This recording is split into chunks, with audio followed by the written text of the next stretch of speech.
નમસ્કાર દોસ્તો, જૂનાગઢના બસ સ્ટેશન વિસ્તાર હોય કે અલગ અલગ વિસ્તારો હોય, આ વિસ્તારોની અંદર પોલીસ છે તે પોસ્ટરો લગાવી રહી છે. એ ગુનેગારના પોસ્ટરો લગાવી રહી છે જે પોલીસ ચોપડે ફરાર છે, વોન્ટેડ છે, જેને પોલીસે વોન્ટેડ જાહેર કર્યો છે. જે છેલ્લા 16 વર્ષની અંદર જેણે 60 ગુનાઓને અંજામ આપ્યું છે અને આખરે એ વોન્ટેડના પોસ્ટરો છે તે હાલ પોલીસ ચિપકાવી રહી છે અને લોકોને કહી રહી છે કે તેની જાણકારી આપવામાં આવે. તે ફરાર છે, તેની જાણકારી આપનારનું નામ છે તે ગુપ્ત રાખવામાં આવશે.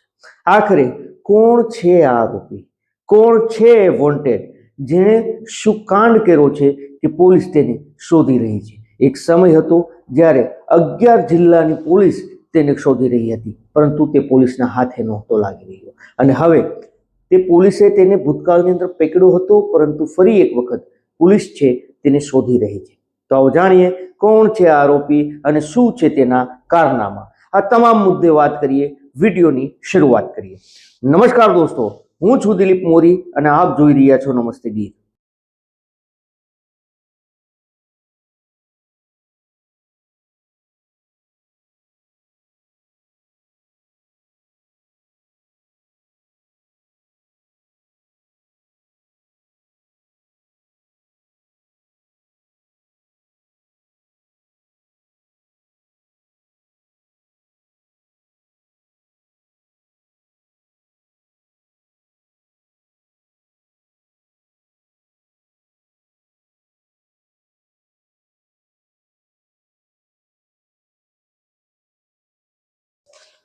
નામ ધીરેન કારિયા ઉર્ફે ડીકે અમૃતલાલ કારિયા, મૂળ જૂનાગઢનો રહેવાસી છે અને ગત એપ્રિલ 2025ની અંદર આ ડીકે કારિયા અને તેની જે ટોળકી છે તેના વિરુદ્ધ જૂનાગઢના સી ડિવિઝન પોલીસ સ્ટેશનની અંદર ગુજસીટોકની ફરિયાદ દાખલ થઈ હતી. આ ટોળકીના સદસ્યો છે તેને પોલીસે ઝડપી પાડ્યા હતા, પરંતુ ધીરેન કારિયા છે તે ફરાર છે, પોલીસના હાથમાં નથી લાગી રહ્યો, જેના કારણે પોલીસ રાત અને દિવસ આ ધીરેન કારિયાને શોધી રહી હતી. ધીરેન કારિયા પર આરોપ છે કે તેની ઉપર પ્રોહિબિશનના કેસ છે, તે લિસ્ટેડ બુટલેગર છે જેને પોલીસ શોધી રહી છે. તેની ઉપર આરોપ છે કે મારામારી તે કરી રહ્યો છે, ડુપ્લિકેટ પાસપોર્ટ પણ બનાવવાનો તેમના ઉપર આરોપ છે, એટ્રોસિટીના કેસ છે, પ્રોહિબિશનના અનેક ગુના નોંધાયેલા છે.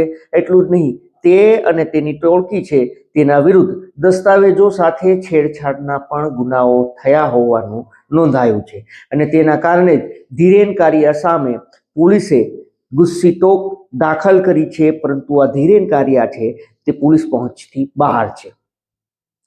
આશરે 2 વર્ષ પહેલા આ ધીરેન કારિયાને પ્રોહિબિશનના ગુનાની અંદર અમરેલી પોલીસે ઝડપી પાડ્યો હતો. એ સમયે તે 18 ગુનામાં વોન્ટેડ હતો.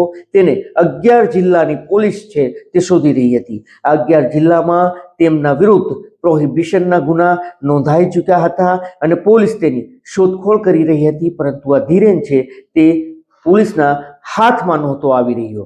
આ જિલ્લાઓમાં અમરેલી હોય, ભાવનગર હોય, જૂનાગઢ હોય, ગાંધીનગર હોય, કચ્છ હોય, નર્મદા, પોરબંદર, રાજકોટ સહિત અનેક એવા જિલ્લાઓ છે જ્યાં 18 જેટલા ગુનાઓ છે તે ધીરેન કારિયા સામે નોંધાઈ ચૂક્યા હતા. ધીરેન કારિયા પર અમરેલી પોલીસે ધીરેન કારિયાને ઝડપી પાડ્યો હતો 2 વર્ષ પહેલા. એવું મનાય છે કે તે પોલીસની કસ્ટડીમાં જલસા કરતો હોવાનો પણ આરોપો અને ચર્ચાઓ હતી. એવું જાણવા મળ્યું હતું એ સમયે કે અમરેલીથી તેને કેસના કામે ગાંધીનગર લઈ જવામાં આવતો હતો, ત્યારે તેને ફરી અમરેલી લાવવાને બદલે તેને જૂનાગઢ તેના ઘરે લાવવામાં આવ્યો હોવાના પણ એ સમયે ચર્ચાઓ હતી. આ સિવાય પોલીસે જે વોન્ટેડ જાહેર કર્યો છે ધીરેન કારિયાને, જો તે 30 દિવસની અંદર પોલીસને સરેન્ડર નહીં કરે, પોલીસના હાથમાં નહીં લાગે, તો ધીરેન કારિયાની મિલકત છે તે જપ્ત થઈ શકે છે અને તેના ઉપર વધારે કડક કાર્યવાહી પણ થઈ શકે છે. એટલું જ નહીં દોસ્તો, એવી પણ જાણકારી છે કે જૂનાગઢની અંદરથી અથવા પાલનપુરથી પોલીસને 1000થી પણ વધારે ડમી સિમ કાર્ડ ઝડપાયા છે, અને તેની ધીરેન કારિયાની પત્ની અને તેના પુત્રનું નામ પણ આવ્યું હોવાનું હાલ મનાઈ રહ્યું છે. આ ડમી સિમ કાર્ડથી ધીરેન કારિયા વાતચીત કરતો હોવાનું પણ મનાય છે અને તેના કારણે જ પોલીસે તેના પત્ની અને તેના પુત્ર સામે પણ ફરિયાદ દાખલ કરી છે. એટલું જ નહીં, જે જગ્યા ઉપરથી પાલનપુરથી આ ડમી કાર્ડ લેવામાં આવ્યા હતા એ શખ્સની પણ પકડી પાડવામાં આવ્યો છે અને અન્ય રાજ્યના લોકો પણ આમાં સંડોવાયેલા હોવાનું હાલ મનાઈ રહ્યું છે. પોલીસે અનેક લોકો સામે ગુનો નોંધ્યો છે, પરંતુ હાલ જૂનાગઢમાં ચર્ચા જાગી રહી છે અને ચર્ચા એ છે કે પોલીસ આ ધીરેન કારિયાને પકડવામાં અત્યાર સુધી નિષ્ફળ રહી છે અને હવે પોલીસે તેને લિસ્ટેડ બુટલેગર ધીરેન કારિયાને વોન્ટેડ જાહેર કર્યો છે અને તેના ઠેર ઠેકાણે પોસ્ટરો લગાવવામાં આવી રહ્યા છે. આપનું આ મુદ્દે શું કહેવું છે, શું માનવું છે, આપ જરૂરથી અમને કમેન્ટ કરીને જણાવજો. આવી જ ક્રાઇમની અવનવી ઘટનાઓ જોવા અને જાણવા માટે આપ અમારી યુટ્યુબ ચેનલ નમસ્તે ગીરને સબસ્ક્રાઇબ કરો. અગર આપ આ વિડીયો ફેસબુક અથવા ઇન્સ્ટાગ્રામ પર જોતા હોય તો ફોલો કરો. ફરી મળીશું. ધન્યવાદ.